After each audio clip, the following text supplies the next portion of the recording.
Assalamualaikum. Jadi sekarang kita akan bincang jawapan soalan ini. Jadi kita tengok soalan subjektif.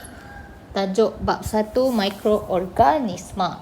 Nombor 1, Raja 1 menunjukkan satu eksperimen yang dijalankan untuk mengkaji kesan keamatan cahaya terhadap pertumbuhan mikroorganisma. Kita dah belajar sebelum ni ada faktor-faktor pertumbuhan mikroorganisma. Semak balik. Apa faktor-faktor pertumbuhan mikroorganisma? Antaranya suhu, pH, cahaya. Ini adalah faktor cahaya dah ni. Soalan ni. Okey, sekarang ada dua situasi. Tengok situasi ni. Dia ada sediakan roti pisang lembap. Ini situasi yang pertama. Dalam situasi pertama ni, dia letakkan roti ni dalam cahaya yang terang. Kemudian selepas 3 hari, kita tengok apa yang berlaku adalah roti tu kita nampak macam sama je kan. Tak ada apa pun. Putih je, nampak macam roti biasa. Kemudian kita tengok yang keduanya. Yang kedua adalah dia letakkan roti tu dalam gelap. Ini eksperimen yang kedua ni. Roti diletakkan dalam gelap dan selepas 3 hari apa yang berlaku? Kita nampak ada tumpuk hitam. Kemudian apa dia tumpuk hitam tu? Dia dah zoom dekat sini. Dia labelkan benda tu sebagai X. Nampak tak? Benda apa ni? Nampak macam pokok lalang je. Kan? Jadi kesimpulan awal yang awak dapat buat apa dia? Kita dapat tengok bila letak roti dekat cahaya terang, tak ada tumbuh apa-apa. Betul tak? Bila kita letak roti dalam tempat yang gelap, kita nampak ada tumpuk hitam. Jadi soalan tanya, nyatakan satu pemerhatian pada roti pisang yang telah disimpan dalam gelap. Dia tanya untuk gelap. Apa yang berlaku? Apa yang ada lepas 3 hari kalau simpan dekat tempat gelap? Betul, ada tumpuk hitam. Jadi sekarang kita ni akademik kan, kita belajar. Kita bukan orang kata macam percakapan harian. Jadi kita kena guna ayat yang akademik sikit. Apa dia tumpuk hitam tu? Disebabkan awak dah belajar, sepatutnya awak tahu. Lagipun dia dah bagi gambar. Tumpuk hitam tu sebenarnya adalah mikroorganisma. Jadi jawapan kita, kalau nak mudahnya, boleh diterima. Terdapat apa anak-anak? Tumpuk hitam. Pada mana? Pada almari?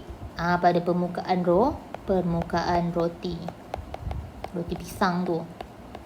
Okey. Kemudian kalau terror sikit dia cakap terdapat kehadiran mikroorganisma pada roti. Betul juga jawapan tu. Nak cakap ada tumpuk hitam pun betul juga. Sebab pemerhatian ni orang kata benda yang kita nampak kan. Tumpuk hitam. Okey, kemudian B. Berdasarkan Raja 1, apakah mikroorganisma X tu tadi? Tandakan right bagi jawapan anda. Okey. Sepatutnya dah belajar, kita dah tahu. Bila tengok je benda macam pokok ni, kita tahu dah apa dia. Iaitu mukor. Dia mukor. Okey, C. Nyatakan satu hipotesis untuk eksperimen tersebut. Jadi, eksperimen mesti minta hipotesis. Okey, itu standard. Jadi, ingat balik, cikgu selalu bagi tahu, selalunya hipotesis ni kita akan relate dua pemboleh ubah. Iaitu pemboleh ubah dimanipulasi dan pemboleh ubah bergerak balas. Pemboleh ubah dimanipulasi apa untuk eksperimen ni? Iaitu satu kita letak dalam cahaya terang, satu kita letak dalam cahaya yang gelap. Kehadiran cahaya tu, keamatan cahaya tu adalah pemboleh ubah manipulasi. Yang bergerak balas, maksudnya bila kita letak roti tu pada pemboleh ubah manipulasi, iaitu cahaya, apa yang terjadi pada roti? Hasil yang terjadi pada roti tu, itulah dia pemboleh ubah bergerak balas. Iaitu kehadiran tumpuk hitam, pertumbuhan mikroorganisma. Okey. Kalau ayat yang lebih akademiknya, kita kena cakap pemboleh ubah bergerak balas ni adalah pertumbuhan mikroorganisma, ya. Ataupun ayat mudahnya selalunya awak akan guna kehadiran tumpuk hitam, betul tak? Tapi sebenarnya benda tu adalah mikroorganisma. Jadi bila masuk hipotesis ni, kita cuba untuk spesifik lah sikit. Jadi kita boleh kata dalam keadaan gelap, mikroorganisma tumbuh dengan baik. Okey, boleh buat ayat macam tu. Mikroorganisma bertumbuh dengan baik dalam keadaan gelap.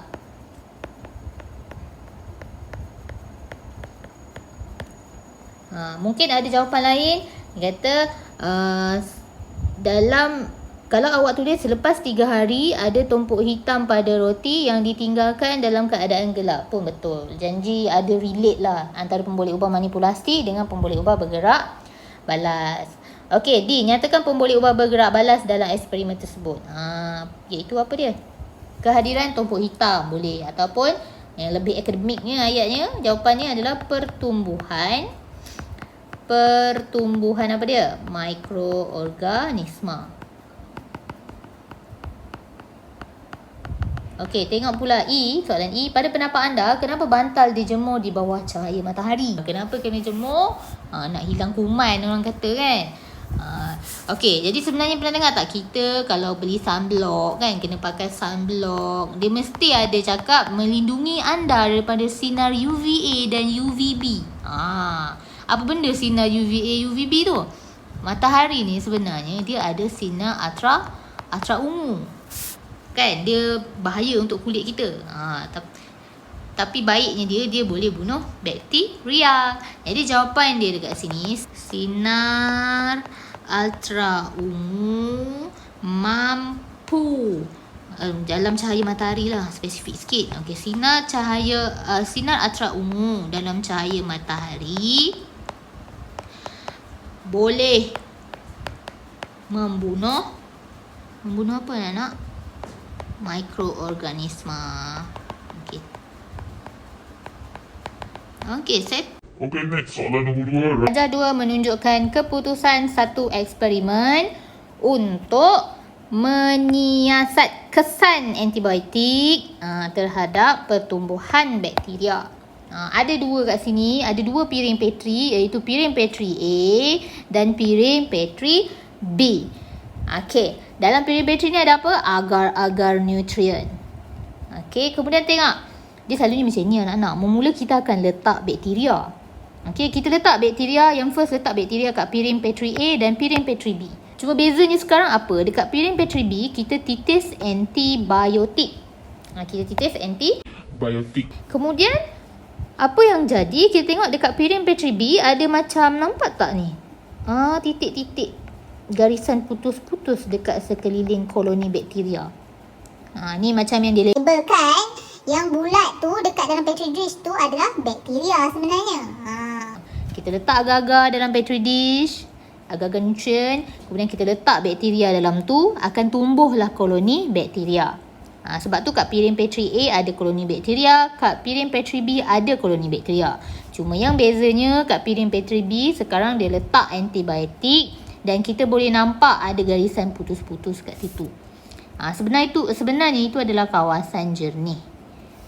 Kawasan jernih di mana maksudnya bakteria tak tumbuh kat situ. Okay, kita tengok hipotesis bagi eksperimen ni. Macam biasa, kena ada, kalau nak buat hipotesis ni, 2 pemboleh ubah ni penting. Apa dia? Iaitu pemboleh ubah manipulasi dan pemboleh ubah bergerak balas. Okey, pemboleh ubah manipulasi dalam eksperimen ni apa? Kehadiran antibiotik tu. Betul tak?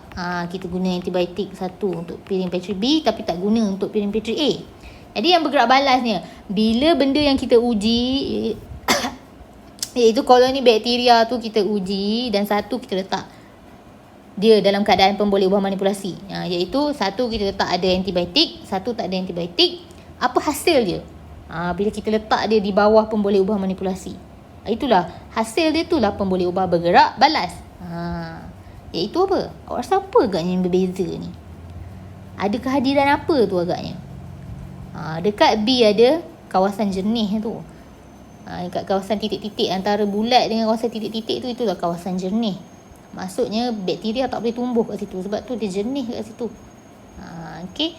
Tapi piring Petri A, bakteria tumbuh. Dia lagi besar bulat dia, koloni dia tu daripada kat piring Petri B. Jadi boleh ubah bergerak balas dia adalah pertumbuhan bakteria tu. Kita dapat tengok yang A tu tumbuh lagi banyak daripada dekat piring Petri B. Okey. Jadi kita tengok, nyatakan hipotesis bagi eksperimen ini. Kita boleh kata kat sini buat kesimpulan, kita boleh relate dua ayat ni. Kita boleh cakap antibiotik merencatkan pertumbuhan bakteria. Sebab bakteria kat piring Petri B dia lagi kecil daripada bakteria kat piring Petri A. Piring Petri A tu besar. Sebab apa dia tumbuh besar banyak macam tu koloni dia? Sebab dia tak ada antibiotik. Sebab tu kalau Awak demam contohnya disebabkan yang demam yang disebabkan oleh bakteria lah, doktor akan bagi antibiotik dan sembuh. Sebab antibiotik tu boleh membunuh bakteria, merencatkan pertumbuhan bakteria. jadi dekat sini kita boleh cakap antibiotik merencatkan pertumbuhan bakteria. Okey, B. Nyatakan pemboleh ubah dimanipulasikan dalam eksperimen ini. Senang, tadi dah buat. Antibiotik. Sebab B kita letak antibiotik, dekat piring Petri A tak letak antibiotik. Soalan C. Nyatakan satu pemerhatian yang diperoleh daripada Eksperimen ini. Okey, pemerhatian ni benda yang kita boleh tengok dengan mata kasar lah. Okey, jadi kita boleh cakap lah, pertumbuhan bakteria dekat piring Petri B kurang. Tapi dekat piring Petri A dia bertambah. Kita boleh cakap macam gini lah, pertumbuhan bakteria. Okey, kalau siapa yang nanti dalam exam kan tak tahu nak guna ayat, yang dia tahu cikgu bulat koloni bakteria dekat A tu lagi besar daripada bulat koloni bakteria kat piring Petri B. Kan, ayat tu betul tapi dia macam kurang akademik sikit. Sebenarnya rujuk nak guna ayat nak jawab soalan ni. Okey, tengok ni pen cikgu. Rujuk balik dekat soalan. Nampak tak ni dia guna ayat apa? Ingat setiap kali kita buat eksperimen, macam kita buat amali dalam kelas, cikgu kata rujuk dekat ayat yang selepas ada untuk. Kata kunci cari selepas untuk tu, tengok menyiasat kesan antibiotik terhadap pertumbuhan bakteria. Kita guna balik ayat tu. Jadi pemerhatian dia pertumbuhan bakteria di piring Petri berkurang. Tulis lagi. Manakala pertumbuhan bakteria di piring Petri A bertambah. Itu je pemerhatian. Okey. Kemudian D, berikan definisi secara operasi untuk antibiotik dalam eksperimen ni. Okey, definisi lah maksud. Okey, maksud. Cuma bila dia dalam konteks ni, bila dia ada ayat secara operasi, maksud dia kita kena relate sikit dengan eksperimen ni. Okey. Jadi kita boleh tulis antibiotik ialah bahan yang dapat menghasilkan apa? Dia hasilkan apa? Kawasan jernih. Kawasan jernih pada permukaan agak-agak neutral.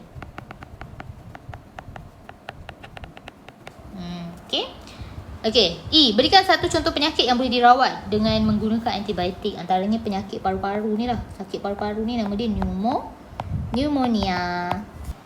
Okey, next kita tengok soalan nombor 3.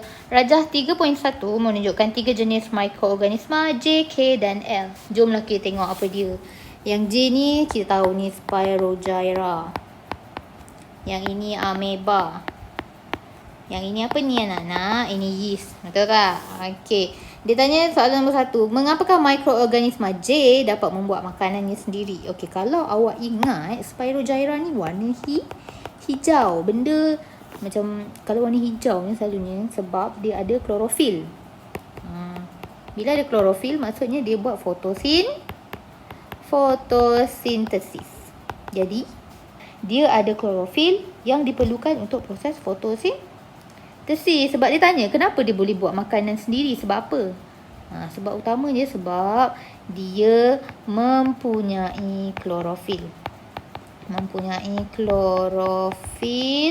Yang diperlukan, cikgu buat short form, untuk fotosintesis, untuk proses fotosintesis. Okey. Next, kita tengok bagaimanakah mikroorganisma K dapat nutrien. Mendapatkan nutrien ni maksudnya makanan lah. Amoeba ni kita tahu kan, kalau dia nak makan, dia akan datang dekat kepada sumber makanan dan dia akan lunjurkan. Okey, awak tengok ya. Gambar Raja K ni, nampak tak ni? Ni kaki dia ni. Dia akan lunjurkan kaki-kaki dia ni Kemudian apa dia buat? Dia akan bentuk macam ni. Ni makanan. Dia akan ngap makanan ni. Cara dia mendapatkan nutrien dia. Maksudnya cara dia makan. Jadi proses tu bila dia keluarkan kaki dia, kemudian dia ngap makanan dia tu, kita panggil dia apa? Dia ada nama dia. Jadi soalan nombor 2, melalui proses fagositosis. Itu cara dia makan. Okey. Kemudian nombor 3, nyatakan satu kegunaan mikroorganisma L dalam industri. L ni yeast. Yeast kena buat roti. Kita kadang-kadang mak kita buat donat. Betul tak? Dan dekat industri juga digunakan untuk buat minuman beralkohol. Soalan yang B, Rajah 3.2 menunjukkan sejenis bakteria. Okey, namakan bakteria tersebut. Okey, macam yang awak dah belajar, bakteria kita akan namakan berdasarkan bentuk. Sekarang bentuk dia bentuk rod. Bentuk rod macam bentuk pensel tu. Bila bentuk rod, bentuk pensel, confirm nama dia mesti Lactobacillus. Okey, SP. SP ni spesies. Dia banyak nama lain tau. Tapi walaupun dia ada nama lain, Lactobacillus tu wajib diletakkan bersama. Ibarat macam kamu ada nama Ahmad. Katakan dengan adik-beradik kamu, semua Ahmad. Ahmad Ali, Ahmad Abu, Ahmad Amir. Maksudnya Ahmad tu penting. Sama juga dengan Lactobacillus ni, kena ada Lactobacillus SP. Sebab itulah nama utama dia tu. Okey, B2. Berikan 2 kegunaan serum yang dihasilkan daripada bakteria di atas. Kita dah belajar sebelum ni, ada dalam buku teks ya. Okey, kita buat serum daripada bakteria Lactobacillus. Antaranya kita guna untuk merawat sisa kumbahan. Sebab dia ni boleh merawat bau busuk. Dia singkirkan bau busuk tu. Jadi yang first, dia boleh merawat sisa kumbahan, serum tu. Kemudian dia boleh singkirkan bau busuk. Settle soalan. Okey, itu saja.